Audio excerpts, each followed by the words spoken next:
días. Bienvenidos a su programa Utopística, el programa de la Biblioteca Jesús T. Piñero de la Universidad del Este en el ciberespacio. Y hoy nos acompañan, como de costumbre, el doctor Manuel Almeida, catedrático asociado de la Escuela de Ciencias Sociales y Humanas y director de la revista Ámbito de Encuentros de la Universidad del Este. ¿Cómo estás, Manuel? Buen día. Muy bien, Lina, gracias por estar aquí. También nos acompaña el doctor Jaime Barsh, historiador de la colección Jesús T. Piñero. ¿Cómo estás, Jaime? Buen día. Buen día.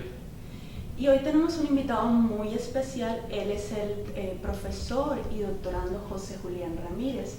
Él es gerente de desarrollo y coordinador de servicios educativos de la Liga de Cooperativas de Puerto Rico. También es profesor conferenciante en el área de gerencia y cooperativismo de la Universidad de Puerto Rico, recinto de Río Piedras. Bienvenido, José Julián. Y Salud. muchísimas gracias por estar aquí en Utopística y bienvenido a la Universidad del Este. Siempre, gracias. Salud. Bien, y el tema que nos atañe en el día de hoy es muy importante y relevante en nuestra actualidad, y es el tema del cooperativismo, que son estas asociaciones de personas voluntarias que se reúnen y cooperan para el beneficio social, económico y cultural. También incluye lo que es la sociedad civil y las comunidades locales. Eso es algo bastante interesante que me gustaría que empezáramos, que nos contaras un poco exactamente la definición del cooperativismo y cuál es la misión que tienen las cooperativas para sus miembros, para su organismo, ¿no? Como bien comenzaste a adelantar, una cooperativa es una asociación autónoma de personas que se unen voluntariamente para hacer frente y resolver sus necesidades y aspiraciones económicas, sociales y culturales comunes por medio de una empresa de propiedad conjunta controlada democráticamente. Esa empresa vendría a ser la que tiene el carácter instrumental en este grupo de asociados. O sea, es un grupo de socios que tienen unas necesidades económicas, sociales y culturales, pero para resolverlas y hacer frente a ellas se hacen valer de una empresa de propiedad conjunta controlada democráticamente. Esto es muy importante porque a veces las personas, cuando escuchan cooperativa, piensan que es una empresa, un tipo de empresa. Pues sí, tiene una dimensión empresarial, pero también tiene una dimensión asociativa, que es quizás la parte más importante. La dimensión asociativa es la principal porque es este grupo de socios sin ánimo de lucro que se unen para resolverse unas necesidades y lo hacen por medio de una empresa, en este caso de propiedad conjunta controlada democráticamente, que le responde al grupo de socios y no a la inversa, ¿no? Sabemos que la típica empresa dentro de la sociedad de mercado es una empresa que está al servicio de los inversionistas y del lucro.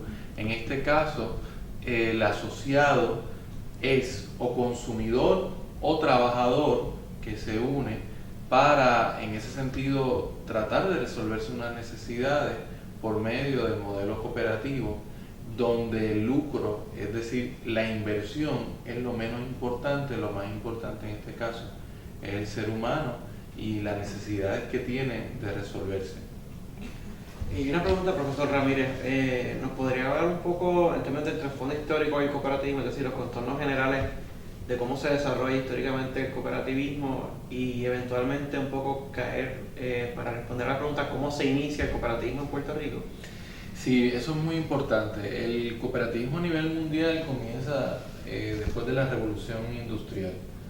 Obviamente la Revolución Industrial en Europa trajo consigo una gran acumulación de riqueza, obviamente por el invento principal que fue la máquina de vapor, la creación de las industrias y las fábricas. Eso supuso un movimiento de parte del campesinado europeo hacia las fábricas, y aunque supuso muchas riquezas para los burgueses emergentes en esa época, supuso también lo que hoy sabemos que fueron violaciones de derechos humanos y muchas reacciones ante los pocos derechos que tenían los trabajadores. Ante esa situación emergen obviamente el movimiento de derechos humanos, el movimiento laboral, pero a nivel de, digamos que como propuesta ante estas situaciones, el movimiento cooperativo emerge también. Si el movimiento laboral se encargó de tirarse a las calles a reclamar derechos laborales para esos trabajadores que no tenían ningún derecho, ni de vacaciones, ni de días por enfermedad, ni de jornada de 8 horas, etcétera, etcétera. El movimiento cooperativo vino a plantear una solución ante esas situaciones. Casi era una solución revolucionaria porque era, bueno, ¿y qué tal si son los consumidores y los trabajadores los que fueran los dueños de las empresas? Esto es el movimiento cooperativo. El movimiento cooperativo es un movimiento que se inicia justamente en 1844. Es el momento, digamos que puntual, porque allí se funda la cooperativa Los Justos Pioneros de Rochdale en Manchester, Inglaterra, que prueba con éxito que se puede crear una empresa cooperativa donde son los consumidores los dueños, y que esta empresa cooperativa puede funcionar con éxito económico en el mercado. Así que gracias a ese gran experimento que tuvo éxito, es que un poco todo el mundo europeo se contagia del interés por desarrollar cooperativas en Alemania, sobre todo cooperativas de ahorro y crédito en Alemania para los campesinos, los artesanos, cooperativas de trabajo asociado, incluso fabriles en Francia, por ejemplo, cooperativas de vivienda en Francia también, cooperativas de consumo en Inglaterra.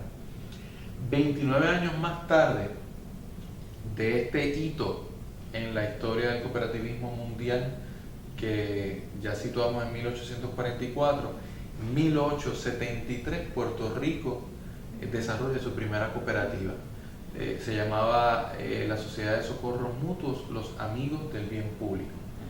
Y esta Sociedad de Socorros Mutuos nos llega con la Primera República Española y las concesiones que hace a nivel de derechos la metrópolis española en el caso de Puerto Rico como colonia. Recordemos que en el 1868 fue el grito de Lares, un grito pidiendo no solamente la independencia del país, sino también derechos de asociación, libre asociación, libre reunión, libertad de prensa, ¿no? Y no es hasta el 1873 que se da la coyuntura donde los puertorriqueños y las puertorriqueñas tienen ese derecho a reunirse. Y con ello, evidentemente, pues vino la posibilidad de creación de muchos tipos de asociaciones en Puerto Rico y obviamente también de las cooperativas como asociaciones que eran, ¿no? Es bien interesante porque en el caso de Puerto Rico, la Sociedad de Socorro Mutuo, los Amigos del Bien Público, era como un seguro social. En esa época los trabajadores no tenían acceso a una pensión en caso de incapacidad. Y esta Sociedad de Socorro Mutuo brindaba esos servicios y brindaba también la posibilidad de servicios de salud a estos trabajadores. De hecho, su fundador se llamó Santiago Andrade, un líder obrero que también era carpintero en San Juan. Una vez eso comienza, ya en el 1894 se funda la primera cooperativa de ahorro. Fue fundada de hecho por un ilustre político puertorriqueño, el doctor José Celso Barbosa. Y por ahí esos primeros años de la colonización norteamericana, el movimiento cooperativista puertorriqueño tuvo varios vaivenes y no es hasta el 1945 cuando viene a Puerto Rico lo que nosotros denominamos el cooperativismo moderno, y esto con el boom de todo un movimiento de reforma social en Puerto Rico, que ustedes saben que comenzó con el gobernador Tocqueville y luego con el movimiento popular democrático, y fueron muchos funcionarios de gobierno en esa época que se educaron sobre cooperativismo y promovieron el desarrollo de legislación y también de agencias de gobierno que promovieran el desarrollo cooperativo en Puerto Rico. Y una pregunta, ¿cómo veía, no sé si sabes, o sea, cómo veía el gobierno de Estados Unidos la práctica o la actividad cooperativista en Puerto Rico? ¿De alguna forma la incentivó o de alguna forma lo veía con algún recelo? Bueno, se sabe que el cooperativismo por su naturaleza es un híbrido entre el, el capitalismo y lo que se denomina como socialismo. De hecho, los primeros en hablar o mencionar el socialismo como un término y acuñarlo de tal manera fueron los llamados socialistas utópicos o primeros cooperativistas.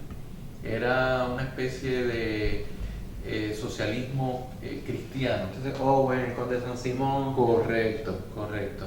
Y todos estos socialistas utópicos influenciaron obviamente en el desarrollo de lo que conocemos como cooperativismo. Obviamente el cooperativismo en Puerto Rico, ese boom de los años 40, se da en medio de las tensiones del comienzo de la Guerra Fría. Y el cooperativismo no dejaba de ser mirado con suspicacia, irónicamente, tanto por los gobiernos derechistas, norteamericanos, ingleses y demás, pero también por los gobiernos izquierdistas, ¿no?, del bloque socialista y soviético, porque el cooperativismo comparte aspectos que pueden ser confundidos con la oposición política en cualesquiera de los dos regímenes, ¿no? Así que yo creo que adecuadamente el movimiento cooperativista puertorriqueño y esos primeros precursores del cooperativismo puertorriqueño se fijaron en el modelo cooperativo de una isla en Canadá que se llama Nueva Escocia. Allí hay un pueblito que se llama Antigonish, donde la población es eminentemente católica, sobre todo en aquella época de los años 30 y 40, y logró desarrollar un movimiento social y cooperativo que tuvo gran trascendencia, tanto así que catedráticas como la profesora Ana María O'Neill de la Facultad de Empresariales de la Universidad de Puerto Rico en aquella época, durante una sabática, visita Antigonish, queda deslumbrada por el desarrollo social de estas comunidades que se han levantado económicamente, sobre todo comunidades de campesinos y pescadores, a través de la influencia de la Universidad San Francisco Javier en Nueva Escocia, una universidad católica. De esta manera, ella identifica al cooperativismo como una fuerza de cambio, y siendo en este caso el mejor ejemplo en una isla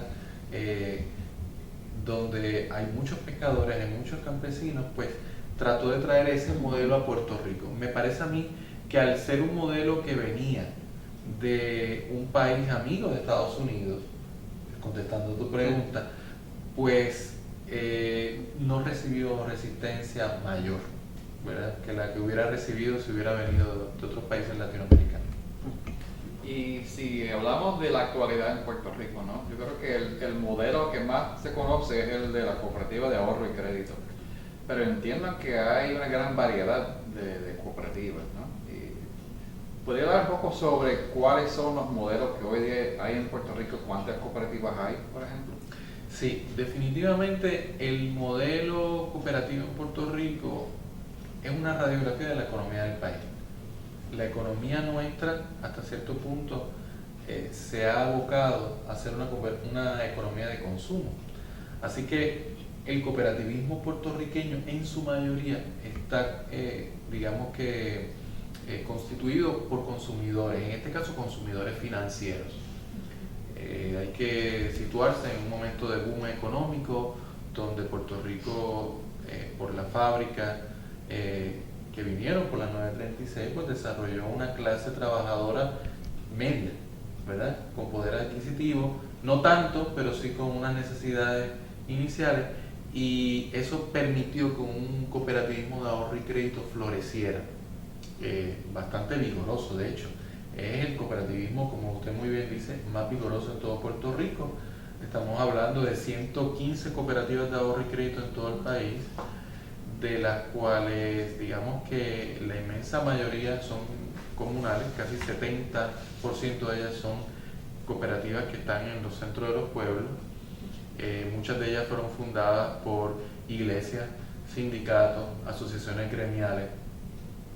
Así que están constituidas en su mayoría por trabajadores, pero tienen cerca de 900.000 socios, casi uno de cada 4 puertorriqueños, digamos, ahora podemos decir 1 de cada 3, porque sabemos que la población en Puerto Rico ha mermado, es socio de una cooperativa de ahorro y crédito. Y ese es, digamos que, nuestro sector más fuerte. Nuestro sector débil es obviamente el sector de producción, como lo es en nuestro país el sector de producción, que es un sector débil. No obstante, sí tenemos una diversidad de cooperativas en el sector de vivienda, por ejemplo, en el sector de consumo en el sector de consumo tenemos farmacias, por ejemplo, tenemos servicios también, hay cooperativas de estacionamiento, hay cooperativas de panadería, hay cooperativas de servicios de salud. Estas son más recientes, donde ha permitido que se agrupen médicos para poder allegarse servicios que les permitan ser más competitivos ante, obviamente, la entrada de las aseguradoras, que en muchas ocasiones estrangulan tanto al paciente como al proveedor de servicios de salud, ¿no? También hay cooperativas comerciales que han sido muy exitosas, sobre todo durante los últimos 10 años, porque estas cooperativas comerciales han permitido que microempresarios, pequeños y medianos empresarios, se agrupen para poder competir contra las multinacionales que sabemos que durante los últimos años han entrado de forma garrafal. Y eso pues nos permite, o les ha permitido a muchos pequeños y medianos negocios agruparse, asociarse, utilizar digamos que las compras en escala, ¿no? En conjunto, y eso le ha permitido abaratar costos que luego se lo pasan a los consumidores. También tenemos cooperativas de trabajo asociado que durante los últimos años, sobre todo a partir del 2008 con la crisis fiscal en Puerto Rico y luego durante el pasado cuatrenio con los despidos por la Ley 7, pues hubo una avalancha de trabajadores que decidieron organizarse de forma cooperativa a través de cooperativas de trabajo asociado. Tenemos fábricas que se han organizado como cooperativas de trabajo asociado, no son muchas, pero están ahí, y también negocios que brindan servicios donde son los trabajadores, los socios dueños, en calidad no solamente de trabajadores, sino también de patronos, son accionistas también de sus propias cooperativas. ¿Y en total, cuántas cooperativas hay? En Puerto Rico en total tenemos cerca de 500 cooperativas, cerca, más o menos, esa es la cifra redondeada, de 500 cooperativas, de las cuales 115 son de ahorro y crédito, 14 son de vivienda, cerca de 150 cooperativas de tipo diverso, en el área que ya les mencioné, que es consumo, y consumo es todo un abanico: cooperativas gasolineras, cooperativas de farmacia, cooperativas cafeterías. Yo le llamo consumo usuario porque también incluye usuarios de estacionamiento, usuarios de otro tipo de servicios. Y ahí también están las cooperativas de salud, las cooperativas que llamamos comerciales. Por ejemplo, una de las primeras fue Ecofarma, la cooperativa de farmacias puertorriqueña. En Puerto Rico se estiman cerca de 700 a 800 farmacias de comunidad, de las cuales 400 están asociadas con la cooperativa de farmacias puertorriqueña. Así que entre esas 150 más o menos se encuentran estas cooperativas no financieras. Claro está, estas cooperativas no financieras, aunque son más que la cantidad de cooperativas financieras, pues no tienen la cantidad de capital que tienen las cooperativas financieras en Puerto Rico. Y también un cooperativismo que es muy importante en Puerto Rico, no tanto por la cantidad de activos que tiene, sino por la transformación que logran en los jóvenes, son las cooperativas juveniles. Tenemos más de 200 cooperativas juveniles en Puerto Rico, y estas cooperativas juveniles en su inmensa mayoría están en escuelas, y de esta manera sirven de taller para que los jóvenes se organicen de forma cooperativa, conozcan el cooperativismo, pero también apliquen conocimientos básicos de gerencia, empresarismo, ¿no? Y esto es muy importante, especialmente ahora, porque es una manera también de lograr que los jóvenes, cuando salgan de la escuela, piensen más en ser emprendedores, ¿no? Más que en trabajadores que van a trabajar a sueldo en alguna compañía. Sí, correcto. Así que esas son las cooperativas que nosotros tenemos en Puerto Rico, y sí tenemos dos cooperativas muy importantes también, aunque son dos, son una de las que más capital acumulan, porque están en el sector de seguros. Estas son la cooperativa de seguros de vida, COSBI, y la cooperativa de seguros múltiples, dos cooperativas hermanas que nacieron en los años 60 precisamente para brindarle servicios a las propias cooperativas de ahorro y crédito, que en aquella época no querían, las aseguradoras comerciales no querían asegurarlas, y fueron las propias cooperativas de ahorro y crédito quienes levantaron estas dos aseguradoras cooperativas para brindarse principalmente servicio a ellas y luego brindarle servicio a la comunidad. Me llama la atención que las cooperativas tienen una serie de valores específicos, como es la responsabilidad social, la solidaridad, la democracia, y también una serie de principios específicos, que eso pues, me llama bastante la atención en comparación con otro tipo de organizaciones que los tienen bien definidos. ¿A qué se debe esto, presidente? Sí, a mí me parece que hay que recordar que parte del éxito del cooperativismo mundial fue gracias a que en 1844 esta cooperativa llamada Los Justos Pioneros de Rochdale, de la que les hablé un poquito antes en el programa, parte de su éxito se debió a que principalmente ellos elaboraron unos principios. Ellos hicieron un manifiesto, y este manifiesto se declaró en 7 principios que le brindaron, digamos que el camino, trazaron el camino para que otros trabajadores organizaran también cooperativas. Desde que se fundó la Alianza Cooperativa Internacional, que es, digamos, que las Naciones Unidas del cooperativismo, ¿verdad? Y que de hecho es una organización con carácter de consultor de las Naciones Unidas, pero que nace como una oficina interna dentro de la Organización Internacional del Trabajo. Ahí un poco podemos ver ese vínculo, ¿verdad?, entre ambos movimientos. Ellos periódicamente, casi cada 4 años, revisaron esos principios cooperativos y los fueron adaptando. La última revisión fue en 1995, y en ese año se identificaron, o se creó, debo decir, una declaración de identidad cooperativa a nivel mundial. De ahí es que sale la definición actual de una cooperativa, que la dijimos más temprano, y también se identifican 10 valores cooperativos, y con esos 10 valores cooperativos 7 principios. Y esos valores y principios son importantes para definir lo que en esencia son las cooperativas.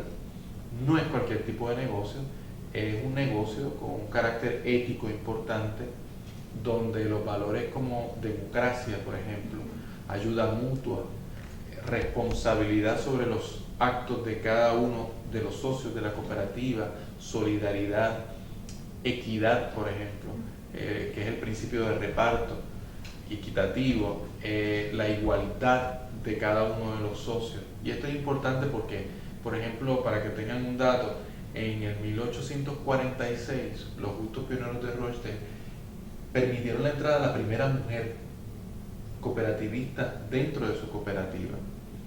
Y tan temprano como en esa época, esa mujer tenía derecho al voto, tenía derecho a ser votada para ocupar posiciones de liderazgo, y tenía también derecho a la repartición de los sobrantes, como todos los socios. Es interesante porque uno dice, bueno, eso me parece algo bastante normal hoy, pero en esa época en Inglaterra no había sufragio universal, así que para la época era un acto progresista y de vanguardia. De esta manera vemos que los principios cooperativistas se plasman en cada una de las acciones. De hecho, las leyes de cooperativismo inician con los 7 principios cooperativos. Estos principios son adhesión abierta y voluntaria, que es un principio que nos recuerda que las cooperativas no discriminan por razones ni étnicas, ni razones de edad, ni de género, por ejemplo. Aunque hoy por hoy muchas de las leyes locales prohíben los discrímenes en cualquiera de nuestros países, las cooperativas en aquel momento histórico se autoimpusieron ese reglamento, ¿no? Así que si venimos a ver, antes de que se crearan esas primeras leyes de no discrimen, ya las cooperativas tenían ese primer principio de adhesión libre y voluntaria. Segundo principio de participación económica o control democrático, que es un principio que gobierna a todas las cooperativas y actúa sobre la gobernanza. Todas las cooperativas tienen que celebrar asambleas, tienen que celebrar reuniones y los dirigentes de la cooperativa siempre deben emanar de ese grupo de asociados que eligen otros para que les gobiernen. Es importante también decir que el voto de los socios en una cooperativa es por cada persona. Cada persona tiene un voto, a diferencia de una empresa pública, que sabemos que en la medida en que controla mayor cantidad de acciones, por ejemplo, si nosotros hiciéramos una cooperativa donde yo tengo el 51% de las acciones, tengo el 51% de los votos. No así en el cooperativismo. El cooperativismo busca la equidad y solo pueden votar aquellos que sean socios y solo tienen un voto. El tercer principio es el principio de participación económica. Muy importante, porque obviamente ahí está la dimensión empresarial, la dimensión también del reparto. Las cooperativas están para que todos esos socios participen, no solamente democráticamente, sino económicamente. Por eso decimos que a diferencia de una empresa capitalista clásica, que cuando crece acumula riqueza, las cooperativas cuando crecen redistribuyen riqueza. El cuarto principio es autonomía e independencia, porque las cooperativas, en esencia, aunque son organizaciones colectivistas, no son públicas, ¿verdad? Pertenecen al tercer sector de la economía, pero no son privadas,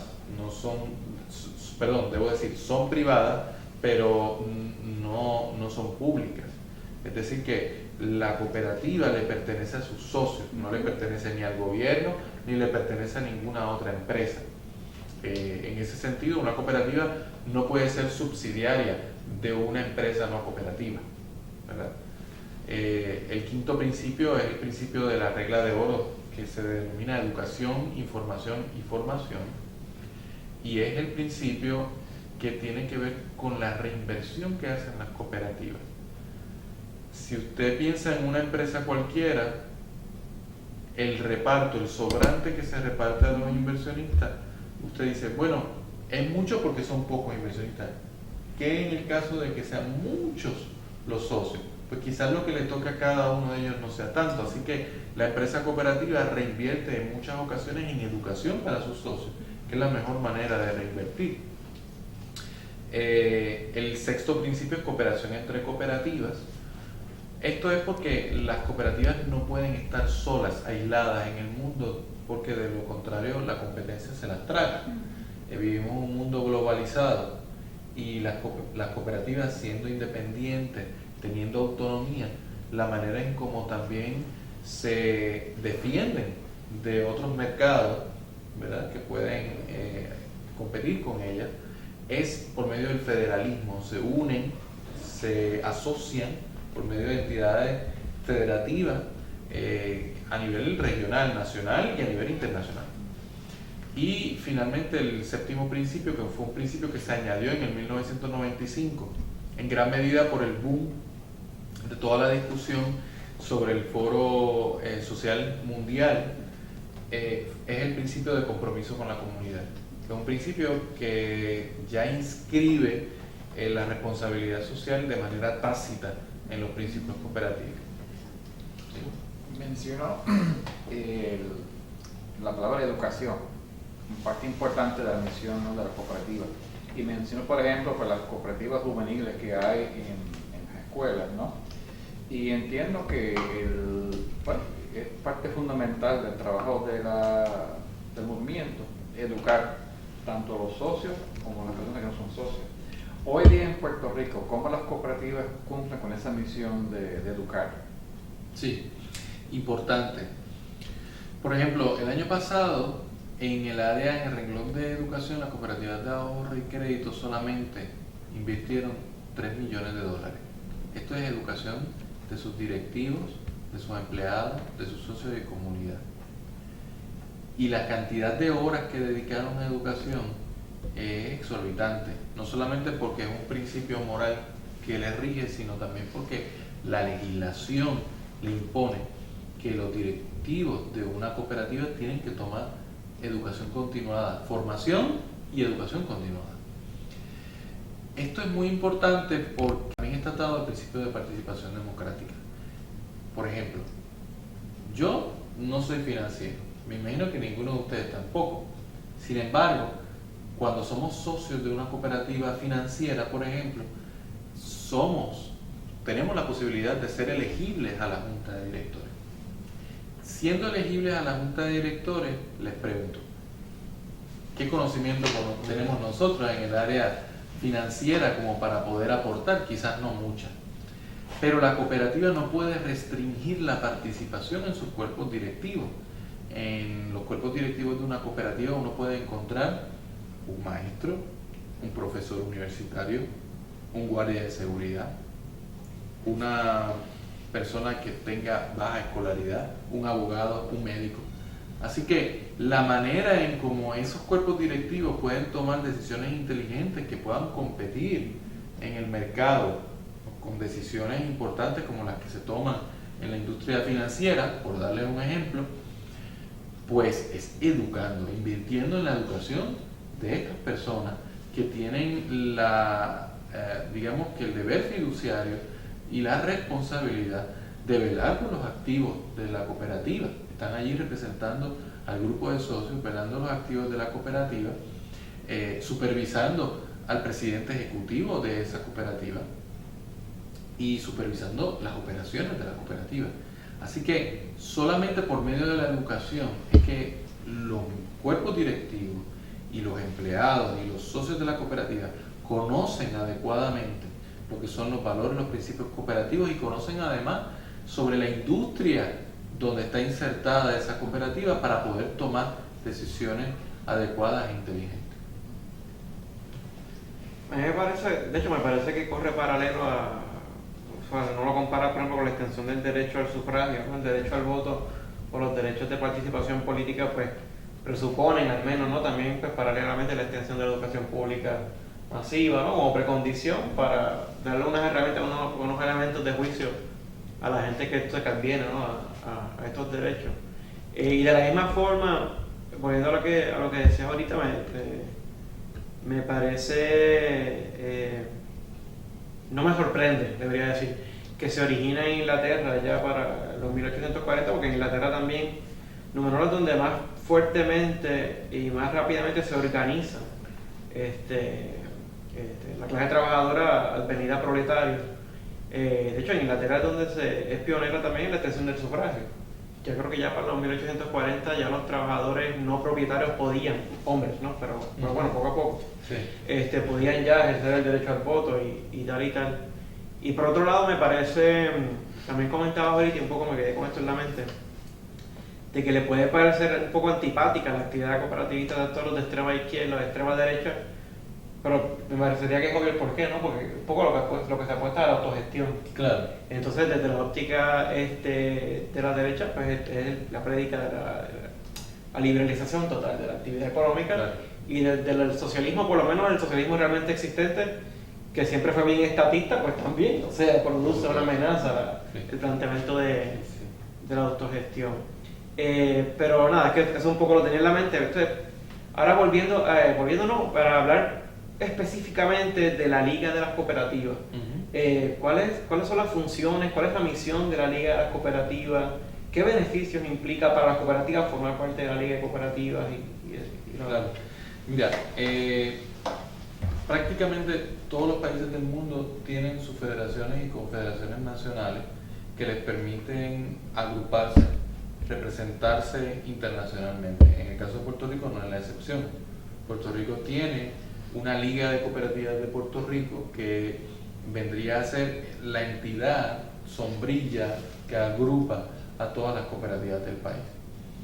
La Liga de Cooperativas, para lograr ese fin, obviamente lo tiene que hacer de acuerdo con esos mismos principios y valores, y lo hace de forma democrática. La Liga de Cooperativas tiene adscrito 6 consejos regionales, es decir, a nivel regional en Puerto Rico las cooperativas están agrupadas en las cooperativas del oeste, las cooperativas del este, las cooperativas del área sur central, las cooperativas del norte, y en el área metropolitana hay 2 consejos, el Consejo Metro Norte y el Consejo Metro. Así que de esta manera aseguramos que cada segmento, cada región esté bien representada, se reúne mensualmente y de esta manera tienen una directiva con un presidente o presidenta que se sienta en la junta de directores de la Liga de Cooperativas. Allí también en esa junta se sientan las y los presidentes de las comisiones sectoriales. Nosotros obviamente pues tenemos una comisión del sector de ahorro y crédito, que es el sector más dominante en el país, del sector de vivienda, cooperativas de vivienda, que es muy particular, y una comisión sombrilla que se llama Comisión de Cooperativas de Tipos Diversos, que agrupa a todos los otros tipos de cooperativas que no son financieras ni de vivienda. Estos presidentes de estas comisiones también se sientan en la Junta Directiva de la Liga de Cooperativas y además allí se sientan los presidentes o presidentas de las cooperativas que nosotros denominamos de segundo grado, en este caso las cooperativas de seguro, porque son cooperativas cuyas dueñas son otras cooperativas. El banco cooperativo, que es un banco que le da servicio a las cooperativas de ahorro y crédito y a las credit union federales en Puerto Rico, y también se sienta allí la cooperativa de servicios fúnebres, que también es una central cooperativa. Así que en la Liga de Cooperativas, primero que nada, están representados todas las regiones y todos los sectores del cooperativismo puertorriqueño. Esto permite a esa junta tener una idea sectorial y regional bastante abarcadora del cooperativismo puertorriqueño. Esto es muy importante para poder defender los intereses del cooperativismo, tanto en el escenario gubernamental como en el escenario privado y en el escenario internacional también. La Liga de Cooperativas representa a las cooperativas del país en escenarios internacionales, tanto en la Alianza Cooperativa Internacional como en confederaciones continentales, como lo es la Confederación de Cooperativas del Caribe, Centro y Sudamérica. Así las cosas, la Liga de Cooperativas lo primero que hace es brindar un servicio de representación ante los intereses que tienen las cooperativas en el país.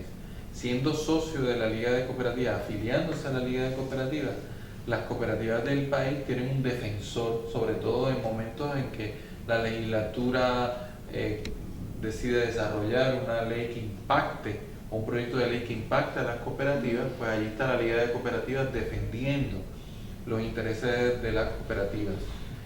Y esto obviamente es muy importante porque en muchas ocasiones el legislador no conoce de lleno la realidad del cooperativismo, no conoce que si las cooperativas de ahorro y crédito, por ejemplo, gozan de exenciones contributivas, esto es para evitar una doble tributación, porque sus dueños, al fin y al cabo, son consumidores y trabajadores que ya en su carácter personal, ¿verdad?, pagan impuestos.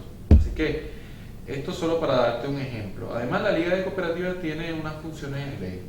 Tiene representación en la Comisión de Desarrollo Cooperativo, que es la agencia de gobierno encargada de incorporar nuevas cooperativas. También la Liga de Cooperativas tiene representación en la Corporación para la Supervisión y Seguro de Cooperativas. Es una corporación pública cuyos fondos provienen totalmente del movimiento cooperativo, porque son las primas que pagan para asegurarse las cooperativas de ahorro y crédito. Allí en esa junta también la Liga de Cooperativas tiene un asiento para representar a las cooperativas del país. Y también existe un fondo de inversión y desarrollo cooperativo que ayuda, es un fondo de pareo de fondos, tanto del gobierno como del propio cooperativismo, y este fondo ayuda sobre todo a nuevos proyectos cooperativos que se estén gestando y puede invertir o financiar esos proyectos. Y allí la Liga de Cooperativas también tiene un asiento.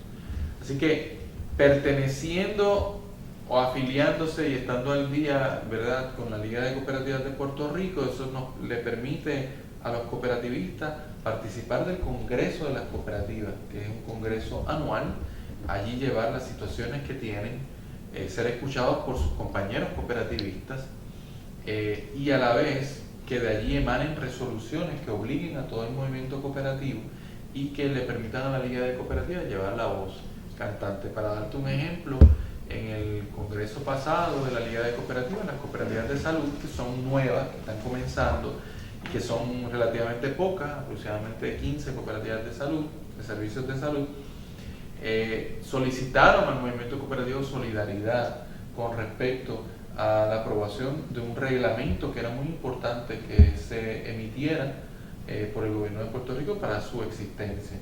Allí se aprobó unánimemente y obviamente pues eso le da mucho más peso. No es lo mismo una cooperativa solitaria o una cooperativa y su grupo de cooperativas que una cooperativa unida al resto de todas las cooperativas del país. Quería preguntar, la palabra de hoy día es la crisis económica, degradación, falta de empleo, etc. Dentro de ese marco de la llamada crisis, ¿no? Entiendo que las cooperativas, el sector cooperativista puede aportar a dar fuerza, ¿no?, a la economía. A ver si puede hablar un poco sobre lo que puede hacer o lo que están haciendo las cooperativas dentro de ese marco de la llamada crisis. Sí. Valga señalar dos aspectos clave durante los últimos años. A partir del 2008, ustedes saben que fue la crisis de la burbuja inmobiliaria, que coincidió en Puerto Rico con una crisis fiscal brutal, y en aquel momento las cooperativas fueron la envidia de los bancos comerciales en el país, porque mientras la banca que se había abocado a hacer préstamos hipotecarios, ¿verdad?, que fueron degradados totalmente, ¿no?, y les dejó a los bancos comerciales con poca liquidez. Todos los bancos empezaron a aguantarse en la situación prestataria. Las cooperativas no habían especulado en el mercado hipotecario, por lo tanto estaban libres de esa situación y con mucha más liquidez pudieron comenzar, en este caso las de ahorro y crédito, a prestarle al pueblo de Puerto Rico.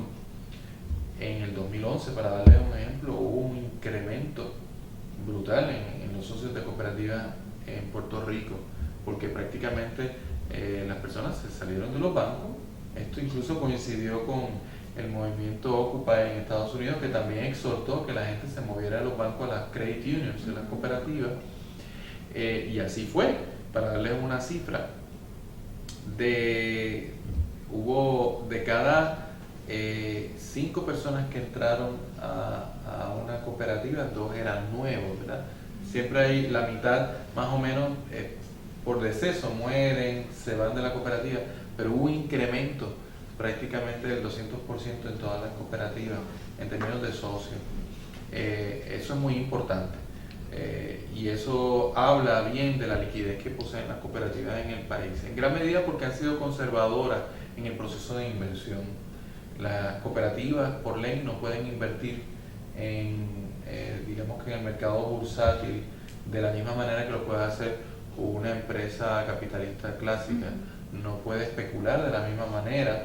Eso nos restringe, pero al mismo tiempo nos ayuda a proteger mejor los haberes de nuestros socios y en ese sentido ser más responsable. En la crisis actual de la degradación de los bonos del gobierno de Puerto Rico, ahí sí las cooperativas sí poseen cerca de 1.300 millones de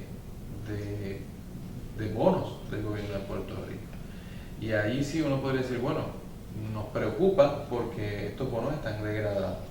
Claro está, esa pérdida o degradación en los bonos no se traduce en pérdida a menos que las cooperativas vayan a vender esos bonos en el mercado. No afecta a los contratos, el gobierno va a seguir pagando un 5% sobre esos bonos. Así que en la medida en que la cooperativa no se vea obligada a vender los bonos en el mercado, pues entonces no tiene la necesidad de llevar a su libro esa pérdida que le llamamos no realizada. Cuando una institución financiera que ha comprado bonos del gobierno de Puerto Rico se vería obligada a vender esos bonos? Esa es la pregunta, ¿no? Pues en los casos en que tenga poca liquidez, esto es como si usted tuviera una casa que le costó $200,000, pero actualmente el mercado está devaluado y la casa actualmente le costaría $150,000. Si usted está asfixiado económicamente y necesita el dinero, la va a vender a $150,000 y va a perder $50,000 del valor, ¿verdad? Pero si usted está bien, tiene liquidez, pues lo que tiene que hacer es esperar a que el mercado hipotecario vuelva a subir, vuelva a adquirir el valor original y entonces recuperar esa inversión. Es lo mismo lo que pasa en las cooperativas. Las cooperativas, generalmente las de ahorro y crédito, no tienen falta de liquidez, todo lo contrario, tienen un exceso de liquidez, por lo tanto no necesitan llevar a libros esa pérdida, no necesitan vender esos bonos del gobierno. ¿Okay? Así que eso es una de las razones por las cuales el cooperativismo en Puerto Rico está mucho más saludable que otras industrias. Respecto a su pregunta precisa, ¿qué podemos hacer las cooperativas? Bueno, eso es como preguntarnos a nosotros qué podemos hacer nosotros por el país, porque la cooperativa no es otra cosa que la autogestión de ciudadanos que deciden que no tienen suficiente capital como para crear empresas, no tienen influencia suficiente sobre el gobierno. Pues ¿qué podemos hacer? Unirnos y crear nosotros mismos las empresas que brinden el empleo necesario y la producción necesaria. Nosotros lo primero que podemos hacer es asociarnos a una cooperativa. Si usted está escuchando este programa y no es socio de una cooperativa, pues la invitación es acérquese a una cooperativa. Acérquese a una cooperativa, hágase socio, aprenda lo que es cooperativismo. Y si usted, sus vecinos, sus compañeros de trabajo ven que su realidad laboral está finita, es posible que se quede sin trabajo, o conoce personas, amistades, vecinos que necesitan fuentes de ingresos, fuentes de trabajo, piensa en el modelo cooperativo, porque este modelo tiene una gran ventaja. Para hacer una empresa privada usted necesita mucho capital, pero para una empresa cooperativa no necesita tanto capital, porque se puede distribuir la necesidad de capital entre todos los socios que conforman la cooperativa. Así que en ese sentido se hace más fácil hacer una empresa cooperativa. Ya por último, profesor Ramírez, ¿dónde podríamos encontrar más información sobre la Liga de Cooperativas de Puerto Rico? ¿Podría decirnos? Sí, les invito a visitar nuestra página de internet, www.liga.coop, C-O-O-P, no com, sino .coop. Allí pueden navegar esta página que tiene muchísima información sobre el cooperativismo, pueden aprender algunos datos históricos sobre el cooperativismo, pero también nos pueden llamar a la Liga de Cooperativas de Puerto Rico, el 787-764-2727, 764-2727, y en este teléfono, pues allí podemos brindar la información sobre cómo organizar también una cooperativa. Nosotros en la Liga de Cooperativas, una de las tareas que nos es también innata, no solamente la representación del movimiento cooperativo, sino también la educación, y aquellos grupos de personas que quieran formar una cooperativa, con mucho gusto nosotros les orientamos. Les invitamos a nuestras orientaciones mensuales, o en caso de que estén distantes, lejos del área metropolitana, pues podemos visitarlos también y ofrecerles una orientación sobre cómo organizarse de forma cooperativa. Así que les invitamos, ¿verdad?, a llamarnos y a visitar nuestra página de internet.